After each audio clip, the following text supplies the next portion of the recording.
విజయవాడ లాంటి కార్పొరేషన్లో కూడా 49 స్థానాలు మనం అప్పట్లో గెలిస్తే తెలుగుదేశం పార్టీ కూటమి వీళ్ళకు వచ్చిన స్థానాలు 14, కమ్యూనిస్టులకు వచ్చింది 1.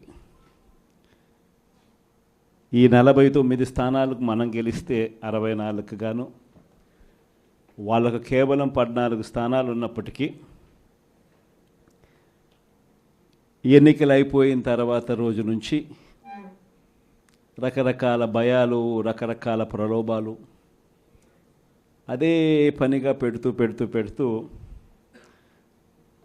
ఒక 11 మందిని మాత్రం భయపెట్టో ప్రలోభాలు పెట్టో తీసుకోవడం జరిగింది. అయినప్పటికీ 38 మంది నిఠారుగా నిలబడ్డారు అని చెప్పడానికి గర్వపడతాను. ఎందుకు ఈ మాట చెప్తా ఉన్నాను అని అంటే దానికి కారణం కూడా ఒకటే.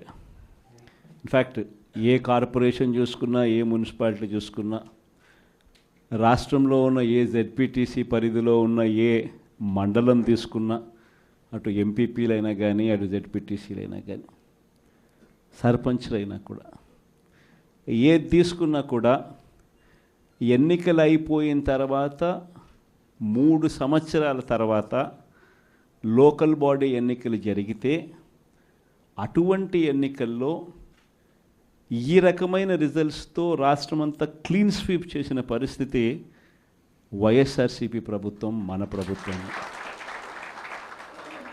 అంటే ప్రజల్లో ఏ రోజైనా కూడా తలెత్తుకొని పోగలిగాం.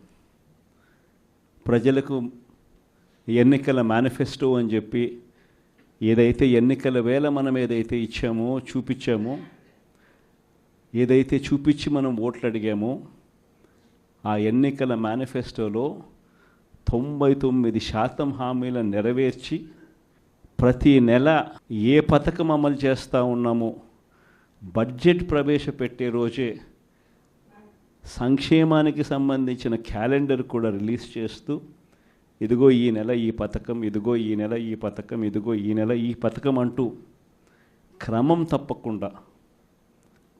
తప్పకుండా ప్రతి సంవత్సరం ఎక్కడా కూడా ప్రజలకు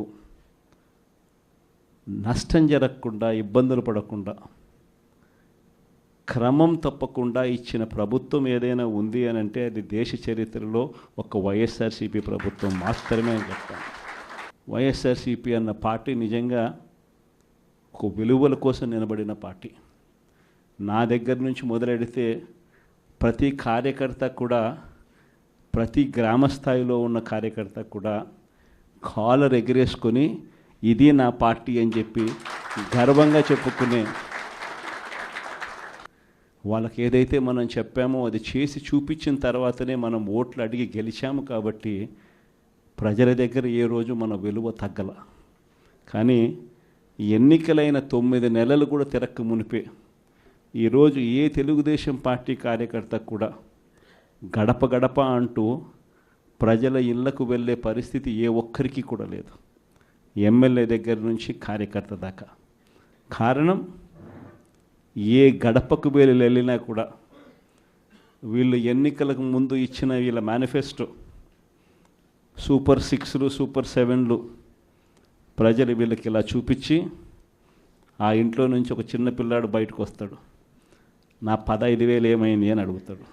ఆ ఇంట్లో నుంచి 2 పిల్లలున్నా, 3 పిల్లలున్నా ప్రతి పిల్లాడు బయటకు వచ్చి ఆ తెలుగుదేశం పార్టీ ఇంటికి వచ్చిన తెలుగుదేశం పార్టీ నాయకుడిని, కార్యకర్తను ఆ పిల్లాడు కూడా ప్రశ్నిస్తాడు, నా 15,000 ఏమైంది అని.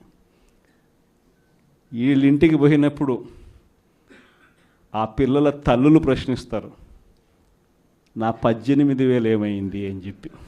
50 ఏళ్ళు నిండిన వాళ్ళు వచ్చి ప్రశ్నిస్తారు, నాకు 50 ఏళ్ళకే పెన్షన్ ఇస్తానన్నా, నా 48,000 ఏమైంది అని చెప్పి. అదే ఇంట్లో 20 ఏళ్ళ పిల్లోడు,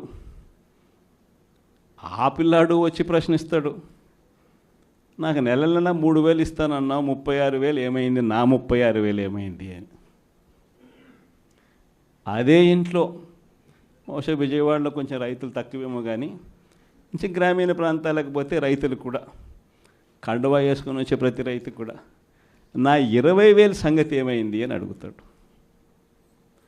ఇలా ఏ ఇంటికి వెళ్ళినా కూడా తెలుగుదేశం పార్టీ నాయకులకు కానీ కార్యకర్తలకు కానీ ప్రజలకు సమాధానం చెప్పుకోలేని పరిస్థితుల్లో వాళ్ళు ఉన్నారు.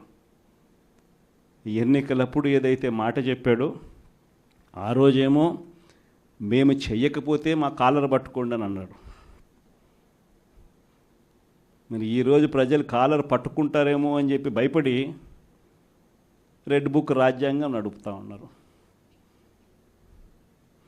ఈరోజు ఏమంటా ఉన్నాడు, ఎన్నికలు అయిపోయిన 9 నెలల తర్వాత ఈరోజు ఏమంటా ఉన్నారు, సంపద సృష్టించడం ఎట్టనో నా చెవిలో చెప్తే నేను తెలుసుకుంటాను అంటున్నాను. ఇది వాస్తవాలు. ఇదే మాటలు ఎన్నికలకు ముందు నేను చెప్పా, చంద్రబాబు నాయుడు నమ్మడం అంటే చంద్రముఖిని నిద్ర లేపడమే అని.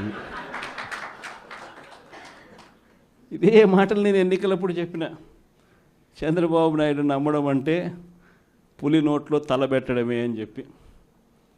ఇదే మాటలే నేను చెప్పా మేనిఫెస్టో ప్రజెంటేషన్ చేసేటప్పుడు. ఇక్కడ ఇలా నిల్చొని ఇలా మేనిఫెస్టోని ఇలా చూపించా.